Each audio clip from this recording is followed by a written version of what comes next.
rise to success has been extremely rapid. Were you expecting it to go so quickly? Well, we always knew Billy was a good tattoo artist. He was a really good tattoo artist, actually. Now, does this have anything to do with your rise to success? As a tattoo artist. As a rock band. What? You got the wrong guy. Your rise to success as a rock band has been Look, she wants to be talking to Green Day. They're in the back.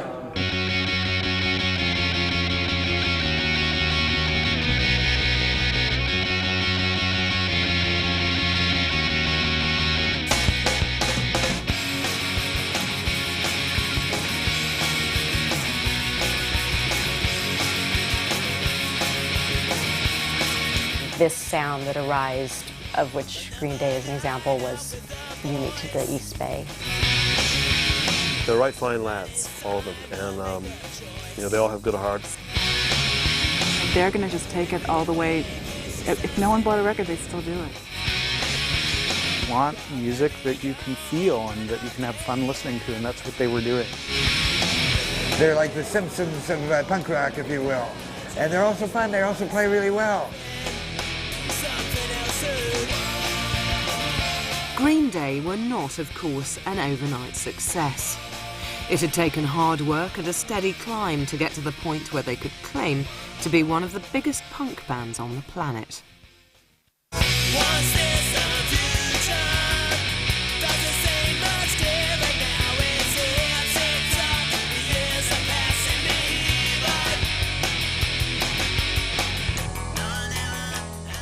Our story begins in Rodeo. The area that Green Day grew up in is a combination of working class and suburban. That whole area is very heavy industry, factories, chemical plants, oil refineries. But it's certainly a place where it would be very scary to be a punk rocker, at least in those days. Probably not now. Probably you get beat up if you're not a punk rocker now, but back then it was definitely a lot more high risk than it is now. I think you've got two options. I think a choice to make. You can either become a criminal or you can start a band. And starting a band is there's one advantage, is that when you live in the industrial town, if you've got a band playing in your garage, you're not likely to bother anyone. It's certainly not going to make it as much of a bother as the factory down the street makes. The start to Mike and Billy Joe's early years was a tough one, despite their talents. One influential music journalist who has interviewed the band throughout their career is Jan Uhelski. Billy Joe is the youngest child of 6 siblings. His father died. He was a former drummer, and he died of cancer.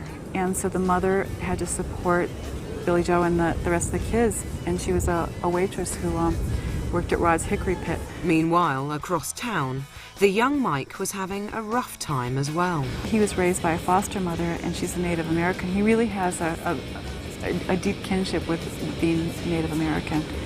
And I mean, I think it was troubled. I mean, he talks about a lot of, just a lot of hard times as a child. I mean, he's not totally centered in his body. He's such a genius bass player. I mean, he gets so lost in the groove. But I just think that he's endured a lot of things and really wants to feel safe. The pair first met when they were aged 10 and recognized in each other a kindred spirit. These are guys that grew up together. Billy Joe once said to me that Mike Dirnt, he's known since the 5th grade, and he was one of his few friends that knew his father before he died. I mean, there's a bond like that you just can't break. At age 15, Mike moved in with Billy Joe's family, and to support themselves found jobs at Rod's Hickory Pit. He and Mike Dirnt both worked as busboys there. So, I mean, they shared a lot of those things. I mean, they started their band, the two of them, when they were 15 years old. So they've gone, through so much together. But when were Billy Joe's talents beginning to emerge? Billy Joe was slightly a prodigy. I think I've heard there's a recording of him playing piano when he's 5. Ding, ding, ding, ding, ding, ding, ding, ding. It's not chopsticks, but it's something like that. And so I think he's actually maybe classically trained.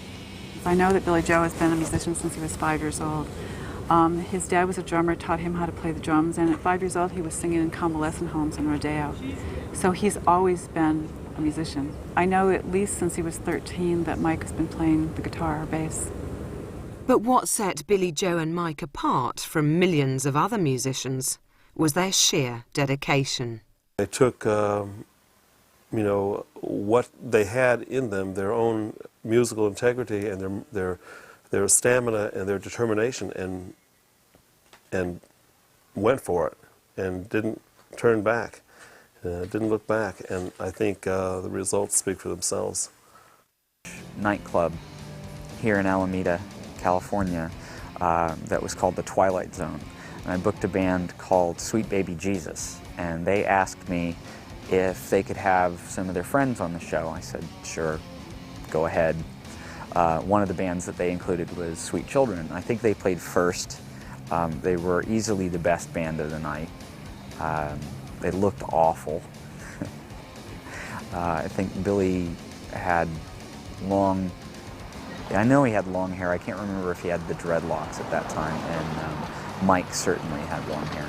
Their passion and energy soon got them a reputation, especially when they began playing at Berkeley's now legendary punk venue, 924 Gilman Street. I was there during their first show, and they were really young. They just had a really good sound. They weren't wearing leather and spikes. They didn't look like a punk rock caricature. And I specifically remember Mike had hair about down to here, and when he was playing, he, you know, did this with really long hair. But their songs were really, really noticeably melodic, and as everyone knows, Billy Joe's voice is really, really strong. Billy Joe is a great performer. Duh, obviously. He's a huge rock star now. But when he was, you know, a kid, when he was a teenager, he was totally entertaining to watch. Totally energetic. Great. They're great musicians. They fill the whole pizzeria with their sound. I mean, they were great. They were great early on. They were exciting to see. It was a thrill. They were young guys. They were just there like everyone else, local kids doing it for fun. One band who performed alongside Sweet Children at 924 Gilman Street was the house band Operation Ivy. Jesse Michaels was the lead singer. I was involved in Gilman Street, 924 Gilman Street, from the beginning. I was at the first show, and in fact was at some of the meetings when they were planning the place for about 5 years. We started at the same time as Gilman Street, and so we played there quite frequently, and it was very much our home. It was kind of like our home base for playing shows. We played all over, but that's the place we would always come back to. I was at Gilman Street, and I was introducing bands. There was some fights there at the time. They needed some help, somebody getting up to cool things off. I knew Operation Ivy. They were in fact the headline band that day. And there's a third band, and they came up to play. And I leaned over to the singer, and I'd already known Trey Cool. And I was surprised to see him playing in the band, because I'd known him when he was like 11 years old. But I leaned over to the singer and said, hey, who are you guys? And he said, well, we're Green Day. And there was so much excitement going on, I remembered Green, and I said, who are they? Yeah, here they are, get ready for, here they are, Green. And Green, what was that again? Day, and I said, Green Day. It was very interesting to see a band that was a little bit more sophisticated than playing pure punk rock, playing at Gilman Street. I mean, these were guys who didn't just listen to punk, but also listen to things like Soul Asylum and the Replacements. So, and I thought they were great songwriting. And then they started, and they got into it, they kicked off, and I really like them. I like their energy, and I like their kind of positive approach, and they kind of cool things off. And I wrote a mental note to myself in my head, watch for these guys, they're pretty good. It was really exciting. You kind of stood in the room and knew you were somewhere that something was happening. It must have been a lot like that to the people who were maybe standing in the Cavern Club watching the Beatles in 1962. You knew something was going to come of it.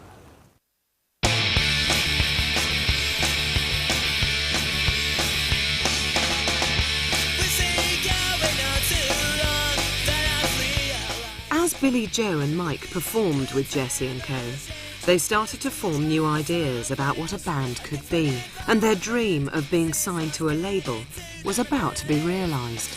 Lawrence Livermore, a 43-year-old perpetual adolescent, started Lookout Records. Larry, he was on welfare, and he took the money that he was getting from the government and he used it to put out records. Initially by his own band, which was called the Lookouts, who Trey Cole actually played drums for. Well, Larry is very much a double-edged sword. He's a very mischievous person, so he loves music and he's very supportive, but he can also, you know, be a little bit on the combative side. I never had those situations with him, but I know a lot of other people have. But anyways, in our case, he was just very supportive and obviously put out our records. So. Larry Livermore tells a story about the first time they played at his house up in Humboldt County, and it was like a rainy night. There were 5 people there, and they played like they were playing in an arena in front of 100,000 people, and said, "This is the best band I've heard. I'm going to ask them if they want to put out a record," and he put it out. Now that Sweet Children had their first signing, they decided to change their name. I asked Bill one time what the name Green Day meant. First of all, when I first saw the name in magazines, in little zines, I would think, oh, Green Day, Greenpeace. I thought it had to do with environmental, save the whales, save the forests, or whatever. And that wasn't exactly it at all. It was, I think, one day they were sitting around getting stoned, and they said, gee, this is our Green Day. Larry, I know he was really unhappy when they changed the name from Sweet Children to Green Day. He thought Sweet Children was kind of a romantic sounding name, and Green Day being kind of a code for pot smoking, he thought that was really stupid. Almost didn't want to put out the record anymore. However, for the renamed band to succeed, it would mean hard work and determination, and a curtailing of their stoner habits, because from now on, they meant business. Green Day's first release came in 1989, a 7-inch EP called 1000 Hours. This was followed early in 1990 by their debut album, 39 Smooth. So, who were the influences, and what were they writing about? In response to whether or not we were an influence to Green Day, I would say that more than us influencing them, that the whole scene was very interdependent and mutually influential. I mean, I certainly, as soon as I heard Billy Joe's songwriting style, I'm not ashamed to say that I picked up a few pointers myself. So I think it was a bit more of a back and forth than strictly us influencing them. But either way, I'm certainly flattered that they would say that. You know, everyone always says that, you know, they're just the Ramones or they're the Dickies or they're, you know, the Clash. But when you ask them, their favorite bands were Husker Du, The Replacements, Social Distortion, a lot of California punk, even the Beatles a little bit, Elvis Costello, Billy Joe Loves, Robert Smith from The Cure. The earlier days, the songs tended to be about what it was like living in the East Bay, or, you know, what it was like being a young guy who doesn't have much hope of accomplishing much with his life. You can play music and you take out your frustrations in life on the music, and that's definitely a part. I mean, that's part of the appeal. Is if you can manage to put teenage angst to a beat and a catchy tune, you're gonna win every time. Each song it has its own like feeling to it, you know, own emotions to it, whatever. You know, tap on that particular subject, and Bill writes it down, and then he can forget about it and go on to the next one. Yeah. Well, I mean, it's not like home therapy or anything like that. It's just more like, I don't know, trying to just deal with yourself, you know. Operation Ivy's singer Jesse Michaels also provided the artwork for the album cover. I did a lot of record covers back then, the Operation Ivy stuff and a lot of other things, and so I approached them about putting it together. They were involved in the process, but it got so near the deadline and our communication was so sort of flaky that at the end it just sort of got thrown together and put out there. But I've heard they liked it. Soon this record was vanishing from the stores quicker than Livermore could have dreamt. They were taking off. And so with Green Day, you know, people always say this, they're at the right place at the right time, but they also kind of had the talent and the charisma. They were young, they were cute. You know, the record industries were looking for the next Nirvana, and they actually found it here with Green Day.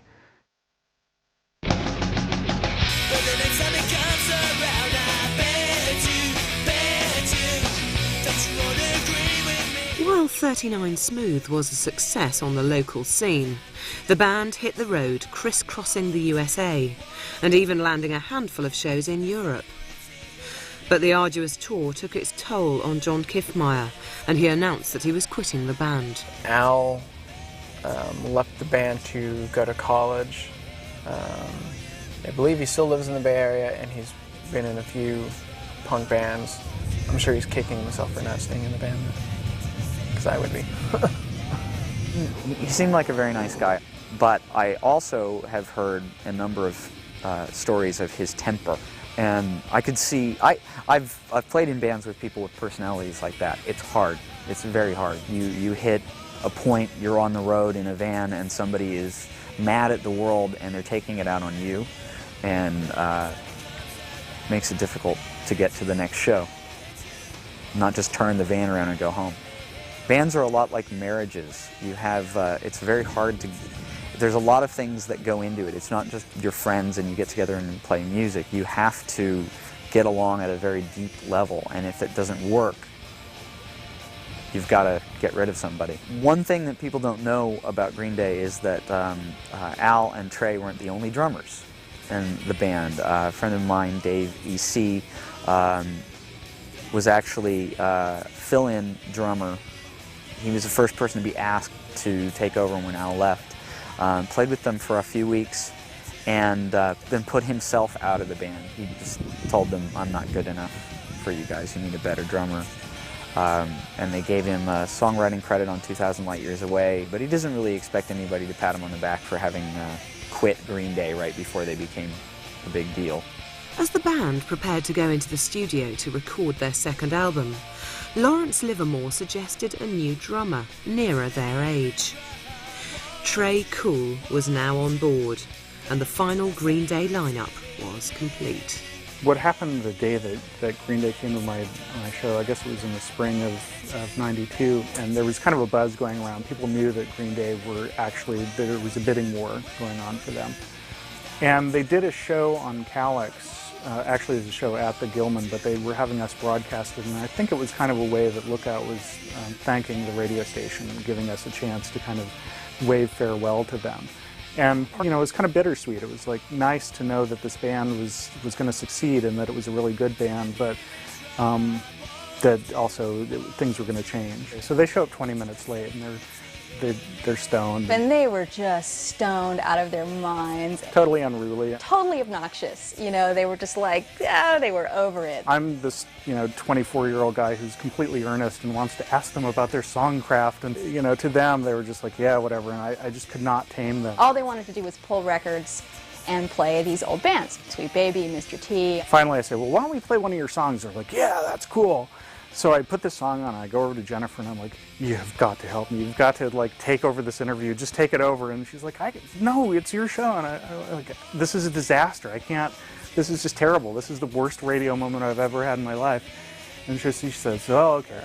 It was a total disaster, train wreck interview. It was like the worst interview ever. But they were hilarious, and they were very, very charming and very funny. The song ends, and she sits down in the DJ chair and turns on the microphone, and Billy Joe goes, hey, what happened to the last DJ? He was a lot cuter than you are. And she's like, you're no prize yourself. Then, she started asking me about tattoos. Billy Joe dropped his pants and showed me his tattoo. He's like, oh yeah, check out my tattoo, We didn't want to talk about music. And then later during the broadcast, there's a great moment when we were broadcasting the show later that night where they say, we're being broadcast live on Calyx, so don't say anything bad. And the whole crowd goes, shit, fuck, piss. Like they started yelling out all the words that you can't say legally on the air, and we're like, oh.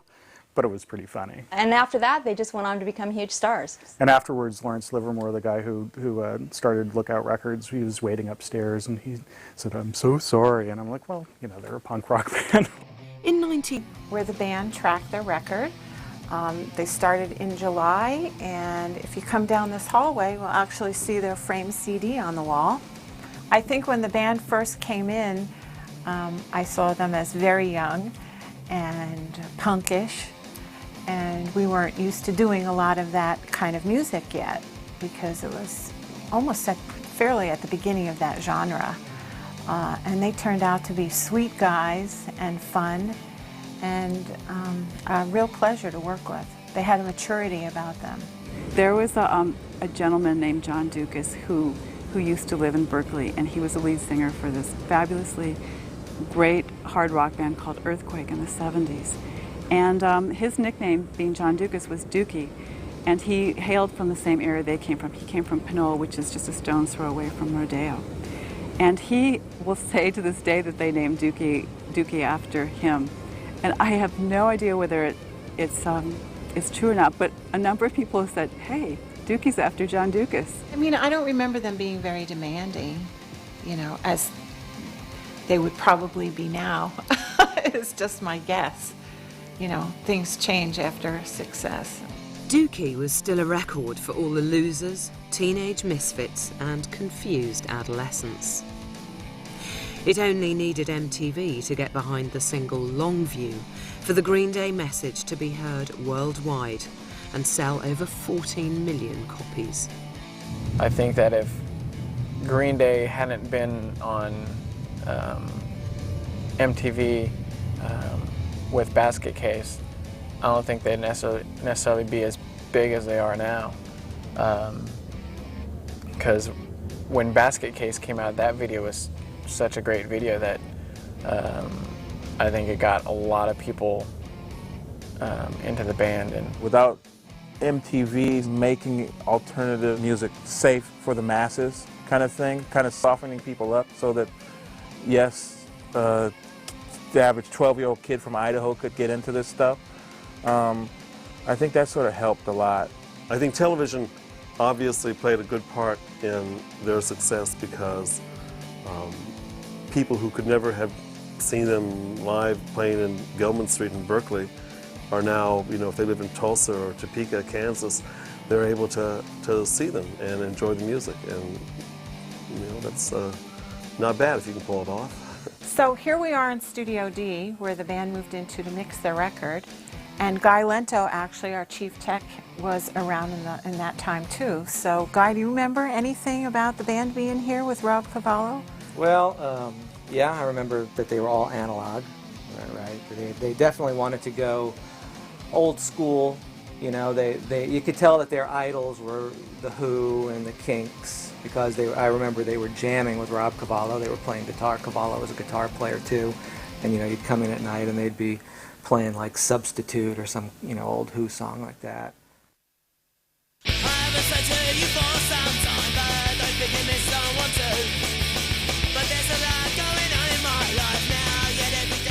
Basket Case spent 5 weeks at #1 on the US rock charts. And with Dookie winning the 1994 Grammy Award for the Best Alternative Music Performance, Green Day were hitting the big time. When Green Day really took off after Woodstock 2, it was muddy. It was probably like how Glastonbury is. I mean, there was like a huge, just rainy mud field. And instead of, you know, shrinking from it or like, you know, pushing their instruments back and not being in the rain and the mud, Green Day, the fans started throwing clots of mud at Green Day. And what they did is they started throwing it back.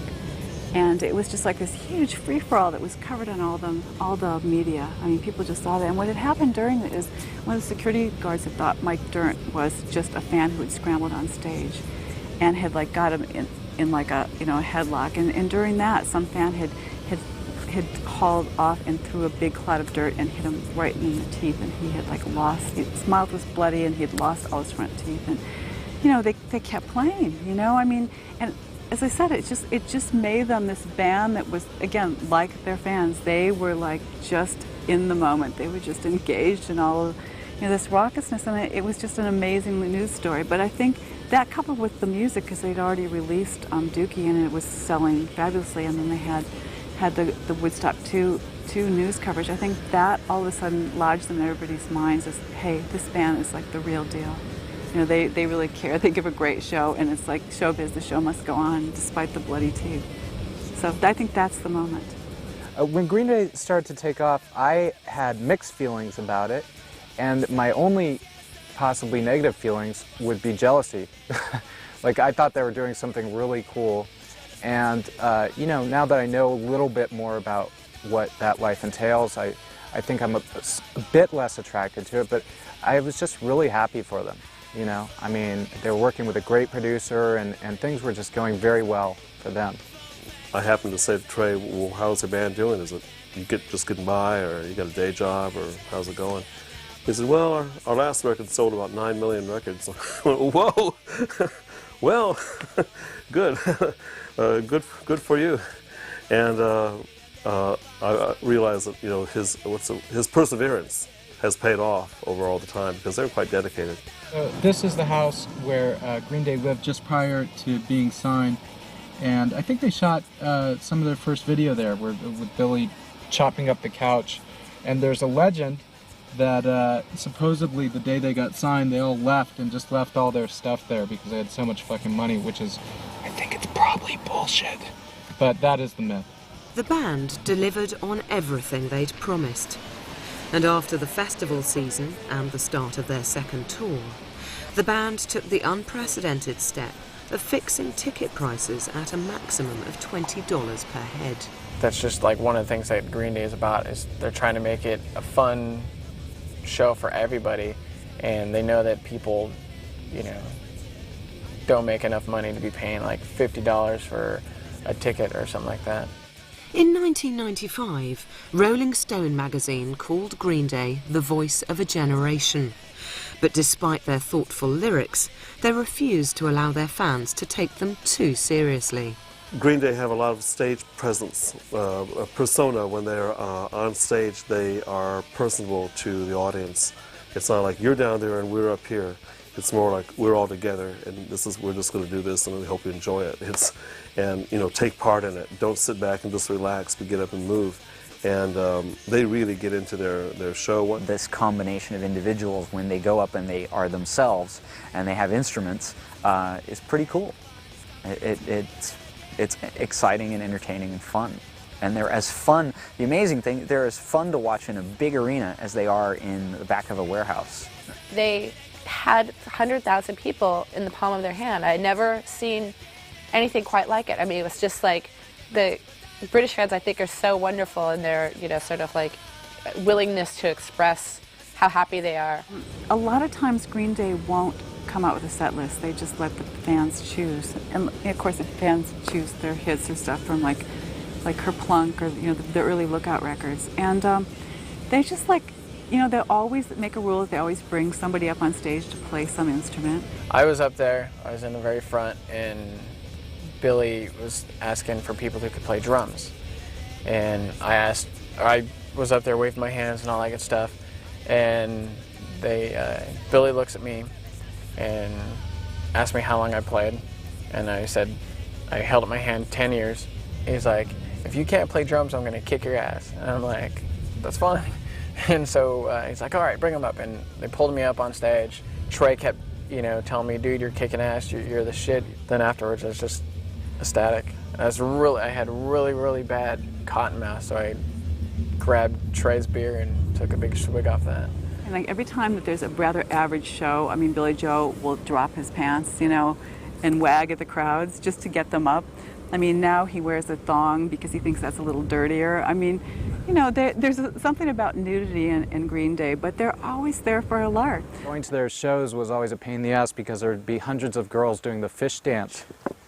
Green Day fish dance is basically like this, with their hands in the pocket.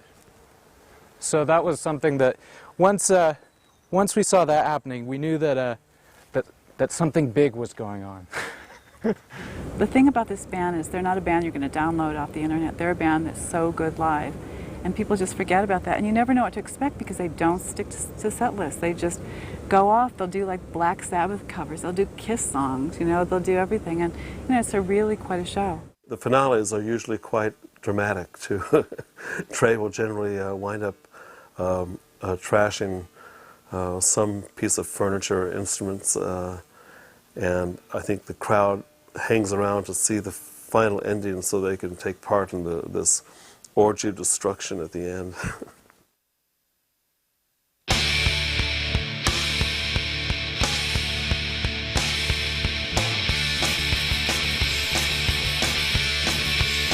The band's success continued through 1995, and was recognised at home as they picked up 4 Bay Area Music Awards, including Best Group and Best Album. Yet many still on the Gilman Street punk scene, including the founder of 924 Gilman, Tim Yohannan, insisted on branding Green Day as sellouts and only in it for the money. Tim's vision of punk rock was not poppy, cute boys jumping around singing about how much they love girls. It was a more traditional, harder, much more political. He's a very, very political person, and it was a change to have more poppy, upbeat, happier seeming bands coming through. It was a little bit of a shift. Gilman Street was definitely serious-minded. It was in the. It was.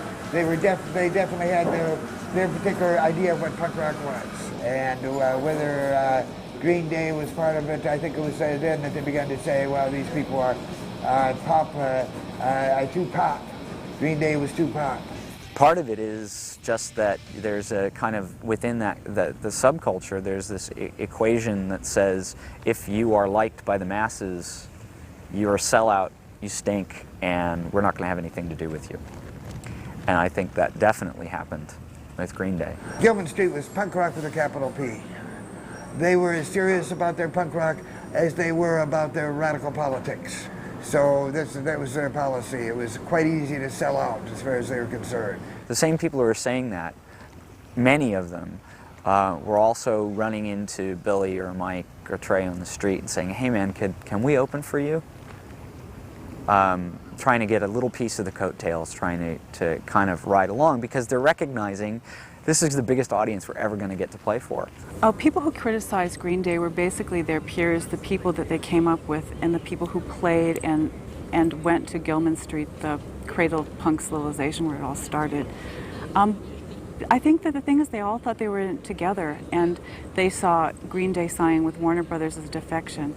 But I think in truth, Green Day were a superior band. I mean, they were always going to maximize their incredible talent. Their dream was to only get better. It really wasn't an ethos to stay there and stay underground. I mean, they wanted to take this as far as it would go. I mean, these are guys who want to die with their boots on. They want to do it forever. So I think it's just the disgruntled people who just, weren't happy that they were left behind. But I think there's one song, I'm pretty sure it's on Insomniac, it's 86, and it deals with the fact that they how their peers said, you guys have sold out. And this is a response to one day when Billy Joe walked into the Gilman Street and one of his old cronies said, "Hey, what are you doing here?" And then he responds to it in 86. Yeah, there were a lot of people who said, "Oh, you're sellouts." But, for the most part, their friends said, "Wow, cool, one of my pals is a rock star. Got any drugs?" And the whole genesis of that 86 song is, what are you doing here? And everyone thinks that they hate Gilman and Gilman hates them. And someone very close to the band told me that all these years they've been contributing money to Gilman. From day one, when they started making it, they started giving money back to them. And they never tell you about that. But, to me, I think that really does point out who they really are. I mean, even people who diss them, they're paying court to the place that, gave them their start or actually put them on their way. Green Day had gone from struggling, snot-nosed punks, releasing records on their friend's label, to platinum status rock stars. There was no time, however, for the band to stop and reflect. In October 1995, Insomniac came out and was even more fast and furious than their predecessors. I think Insomnia was a real reaction to how poppy Dookie was and how it sold 14 million copies. And I think that he wanted to go entirely in a different direction and wrote Insomnia. And Insomnia was a really dark, bleak look about what happens when you're famous. And there's songs like Geek Stink Breath and, they're like these little 2-minute blasts of rage and just the whole discontent they feel with being famous and how they're just not happy with the position that things put them in. A friend who has worked with Green Day and produced the artwork on the Insomniac album is San Francisco-based artist Winston Smith. I knew Trey from Northern California, 100 miles or so from San Francisco, and Trey grew up in the same area, and he had seen my work in the newspaper there I did every week, and he'd seen my work on old punk rock records. And he said, listen, my friends and I have a band. Do you think you could ever do a record cover for us? And he was a teenager then. And I said, sure. Just give me a ring and get together and tell me what kind of thing you have in mind, and we'll do it. Then it was a couple of years later, and I had heard that they had been playing in the East Bay, and I realized, oh, good, they got their band together. That's cool. And because I think their first concert was like up in the woods with kerosene lamps all around. That's no electricity. That's how we live. And he called me up one day and said, hey, can we drop by and check out your things? You said you might do a record cover for me if you ever got that together. Anyway, they came over and looked at some stuff, and we went out for a beer around the corner, and they were looking at some of the pictures of this cafe. It was probably the best working relationship I've ever had with a band, in that they had no preconceived idea that they wanted me to do. They said, look, it's up to you. It's your record. You can do the front, back, inside. This is the original cover for the Insomniac record for Green Day. The imagery wound up being quite dark, quite chaotic, which was my impression at the time, what I wanted to convey. The original title was God Told Me to Skin You Alive. Not terribly cheery title. It's a mixture of old world art, this piece and this piece, and post-war art, which is kind of after the apocalypse of the Second World War and the new world that emerged afterward. This is the remainder of the 20th century and the chaos and confusion that results from high technology. There's all different ways to interpret this. I actually added 3 skulls, one for each of the lads in Green Day. One here, one there, and you can't see it, but one's there. I showed it to Bill and Trey and Mike, and Joe said, well, how long did this take you to make it? How, it's so complicated. How long did it take you to make it? I said, well, I've been, a couple weeks here, and then I've been working on it for 36 hours, and I just brought it here. He said, you didn't sleep? You've been working for 36 hours without a break? I said, yeah, it's okay. I'm an insomniac. I never sleep. And he said, oh, wow. So later on, I was surprised to see when the record came out, they changed the title to Insomniac. And I thought, well, I wonder if that has anything to do with it. Although maybe not. I don't know. But it'd be a wild coincidence if it weren't. With songs like Walking Contradiction, the band tackled the question of whether they could sing about frustration, anger and despair now that they were 20-something millionaire rock stars. So, could fans still identify with them? I think the process of becoming wealthy probably had less impact on their songwriting than just getting older did. And you get older, life changes. I mean, when you start out playing in a band, you probably don't have a wife, you probably don't have kids, you probably don't own anything that's worth much. Those things come with age, whether you try or not. And it's going to change what you think about, and when you change what you think about, you're going to write about different things. But they're different people, they're grown-ups now, they have wives and children and stuff, and they're still writing songs that very young fans relate to. I mean, obviously they do. They're selling a lot of records to young people. So clearly they're able to write songs that people can identify with. Calling. It's the one that puts them in a whole different stratosphere because they have the song Good Riddance, The Time of Your Life, which again got people saying, hey, they're sellouts. But it really is like a reflection of who they are. Nimrod really marked a change in the band to the general public and the punk community as well because of Time of Your Life. A lot of people said that that they were sellouts because they're playing, an acoustic song. But Mike has been quoted as saying, I think it's like the most punk thing that they could have done. If you took it out of the acoustic setting and really amped it up, it would be a Green Day song. They just slowed it down. And he has said, and they've all said, that you could play any Green Day album on an acoustic guitar. And that's just what they did with that. They just tweaked it and, slowed it down. It just seemed like after that song was released, it was on everything and everywhere, you know, for that year. It probably made them extremely popular. Got a lot of people that didn't necessarily listen to Green Day into them, but the true fans really stuck with the band. Probably.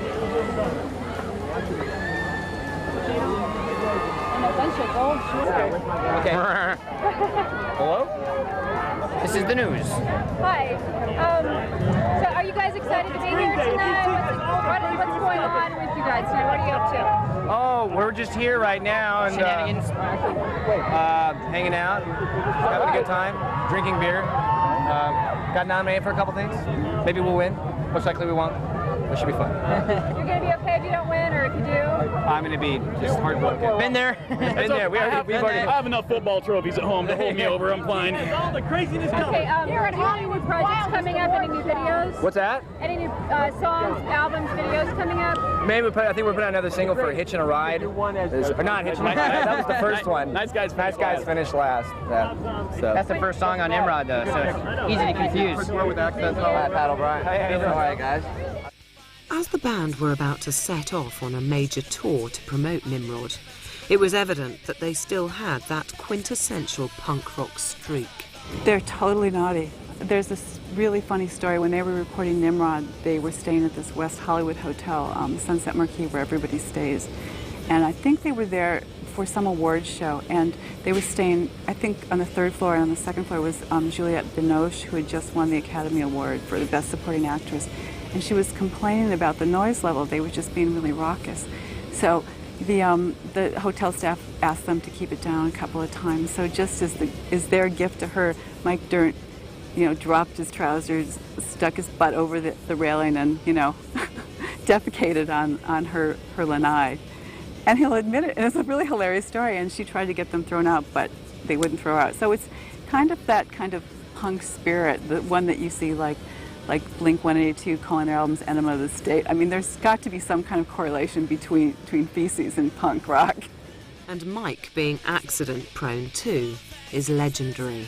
They played this show at a club in San Francisco called The Bottom of the Hill that was filmed for MTV. And Mike got so wound up in what he was doing, he ended up smashing himself in the face with his headstock of his bass and breaking his nose. He's kind of accident-prone, though. I mean, he got his teeth knocked out on stage at Woodstock. Had to be shipped. They had to cancel half a tour because he was having heart problems. I think I asked him at one point if he didn't think that he could find a safer line of work. He was singing and he was like really getting into it, and his mic stand swung out and hit him in the mouth. And there he was again with a bloody mouth, continuing on with the show until it just got too much for him, and they brought someone up to take over for him. Thankfully, no permanent harm was done, and throughout the remainder of 1999, the band began to work on their next album, Warning. John Lou Casey, owner of Studio 880, worked closely with them. From the first day they rolled in, Trey was definitely the card. First thing is we had a less than adequate TV in the lounge, which ended up going off the roof, and it just goes smash into the ground. And I look up and there's Trey, and so I give him this just like, what in the hell are you doing, look? And he just kind of looks at me and says, hi, that's it. And so I said, okay, we're in for one hell of a ride. So Mike is a totally different character. He's like, he's very intense. It's like he's had 30 cups of coffee and 2 espressos to boot all the time. And that's when he just wakes up in the morning. Billy Joe, however, he's an awesome guy. He's really into his family, and he's very quiet. He's into his own space, So he wasn't destructive or anything like that, but we were definitely on Trey alert the whole time that they were at the studio. Trey definitely fits in. I mean, he's not the same as the two of them. I mean, he's like a live wire. He's like a loose cannon. He's a guy that you absolutely do not know what he's going to do, but somehow they keep him under control. I mean, Billy's got this thing called the look. I mean, it's as mean as a Robert De Niro look, but the minute that things get a little out of control, I mean, he kind of flashes them a look and they know he means business. I mean, but it's all done with love, of course. Trey has left us big stuffed fish. Got a marlin, got a swordfish, got a barracuda from Trey. I got a puffer fish from Trey, and they're all decorated in the studio game rooms and lounges. I have, like I say, graffiti on the walls from Trey and quarters stuck to the floor. I had the second engineer, his name's Tone, okay? Well, he was working with them, and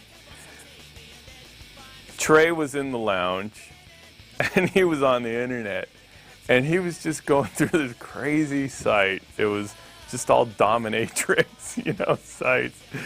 And he goes, yeah, we should get one to beat the hell out of Tone. So I just jokingly said to Trey, I said, hey, why don't you tell him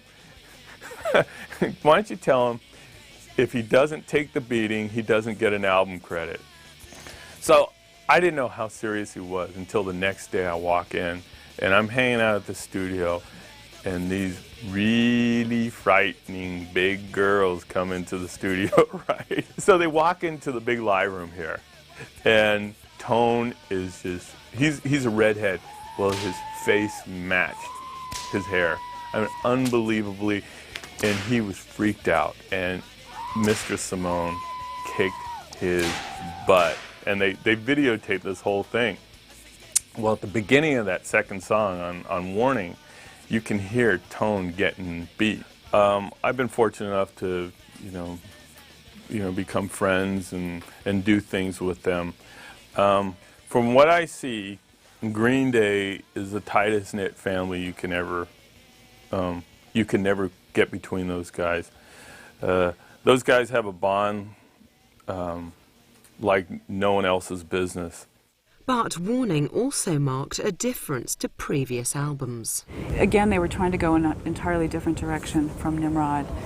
And it was about being at this age and to like take their lives and to animate them and to say, hey, you don't have to live by the rules. There are no rules. Make your own rules. Don't suffocate and become an adult and not have choices anymore. I mean, there's a song like Minority, and even if you're a minority of one, I mean, that doesn't mean you're not right. It's their most personal album. It's really autobiographical. Yet it really is probably the least punk and the most rock. I mean, there's a sense of almost like, again, like early Beatles, Billie Holiday, Bobby Fuller 4 kind of vibe, really early days of rock kind of music. And they said that they were listening to things like Tom Waits and Bob Dylan and Revolver before they made it. So I think it's one of those cases of you are what you listen to. Green Day were now punk rock heroes, with 6 top-selling albums under their belt. So, how have they changed as people? They still live here, and Billy Joe bought a house up in, I think, the Berkeley Hills or something. Every once in a while, you'll be like, we would see them driving a pickup truck or something, and you go, oh yeah, it's Billy Joe, and he's totally recognizable, or you bump into him and you go like, Trey, man, he's like, he's got a beard now, or, or you'd say, oh, they're getting old and fat, huh, I knew that'd happen to them someday. They made fun of me. One night I saw Billy Joe in the local Long's drugstore buying Excedrin PM, and a little girl came up to him and asked for his autograph. I mean, they're the type of guys who just never turn anybody away. I mean, even today. I mean, I'll see Billy Joe at the gym, and he's a regular guy. It's cool you run into him at like the doctor's office and stuff, I mean, they're around. I was just down on 4th Street, which is like this totally yuppie shopping center, and there they are down there pushing their baby carriages and stuff. I mean, they're around. They're local. Despite the fact they're rock stars, they do have a split personality. I know in an interview Billy Joe told me that on one hand he is a father, on the other hand he wants to be the arrogant rock star every now and then. And the thing is, the two roles do clash. I mean, it's hard to be out on the road and have people adore you and then go home and have to change a diaper. They live normal lives. Mike's time is dedicated to his daughter, and when he has a spare moment, we chill out. We'll go out to dinner, or we'll just go do something wacky or something, go dirt biking or, kayaking or fishing. Same with Trey. Trey and I plan on going to a football game pretty soon. And just do regular things. It's nice that they're still local and that they are in the neighborhood. They could have moved to Paris or whatever, and they didn't because they grew up here and they like it.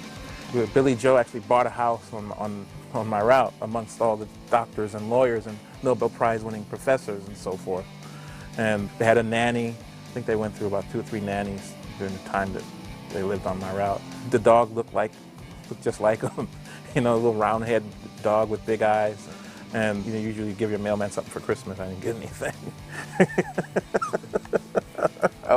I always thought that was funny. And they've also, supported local bands that had helped them out when they were just kids starting off. And so it's nice, it's like they didn't forget their roots and they didn't just forget that Gilman Street existed and had helped them out. Well, I think they become more themselves. I think they become more comfortable in their bodies. But they are really tremendous guys. I mean, they're really good. I think a measure of a man is how he treats the little people. The members of Green Day were just 16 when they recorded their first record and have subsequently produced a highly acclaimed body of work. The reason that Green Day is a massive success is very simple. Good melodies, well-structured songs, and raw energy. And that's a formula that has worked since, the first person banged a rock against a stick. It's just what makes great music, and they definitely have a piece of that. They've wanted to maximize their potential. They've had a dream. They've gone for it. They wanted to be a rock band like the rock bands that they've loved, and they've never wavered from that. Your rise to success has been extremely rapid. Were you expecting it to go so quickly? Well, we always knew Billy was a good tattoo artist. He was a really good tattoo artist, actually. Because their songs are amazing, and Billy's and Mike and Trey are incredible performers, and technically, incredible musicians. And I think that when you have a combination like that, and you have a certain element of star power or something sort of really unique, that's what makes a band successful. Now, does this have anything to do with your rise to success? As a tattoo artist. As a rock band. What? You get the wrong guy. They write catchy pop songs that people remember and that kind of strike a chord with them. And they manage through very little effort to be kind of like cartoon characters. Green Day were very funny. They had a lot of inside jokes, and a lot of them were, especially Mike. He was just hanging out with them a lot of times would consist of Mike just being very funny and cracking us all up. And they were just fun guys. They loved to party, and we would just hang out, and the kind of guys that weren't strictly identified as band members. There were just also people you saw at a party or whatever and hung out with and had a beer with. Your rise to success as a rock band has been Look, she wants to be talking to Green Day. They're in the back. They had a huge following, and I think the timing, of course, is everything in life, and they timed it just about right. Do you hate success? No. They're real professionals, and they take it really seriously, and they never put themselves above the people. There's certain aspects that are hateable, and there's certain aspects that are lovable, but they've just sticking to their roots. They've not forgotten who they are or where they've been, and it shows in their music. But any direction you go, if you go too far any direction, then there's bad things to go with it. Today, punk rock rules, and the sound of the underground is a major commercial force to be reckoned with. Green Day are the band who broke through and made that possible.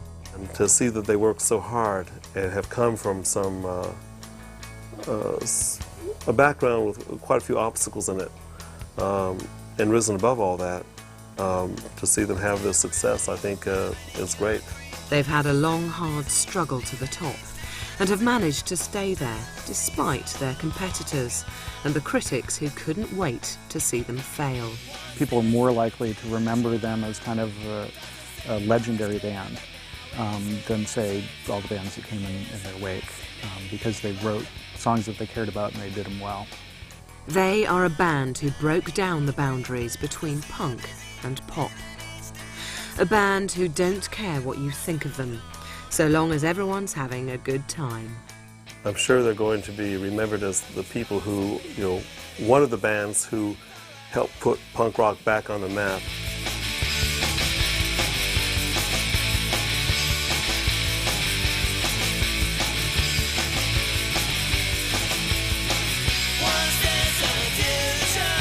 The only thing that I would like to add is that I am the biggest Green Day fan in the world.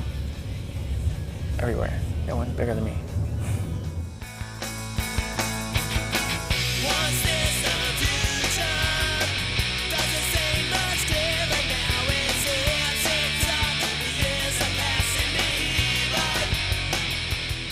In the East Bay, abuse is love. If Green Day abuses me, they love me. You know, that's the way it is. I'm a little sorry for telling you I love them so much.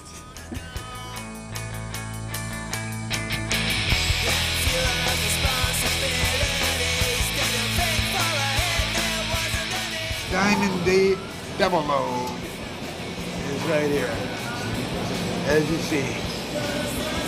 So I don't have a statue, but I do have a double load. Yeah.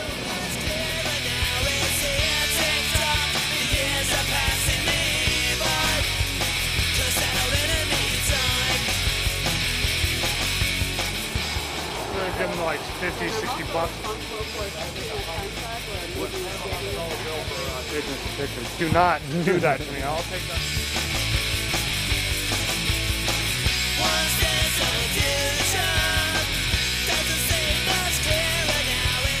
I think anything can get boring.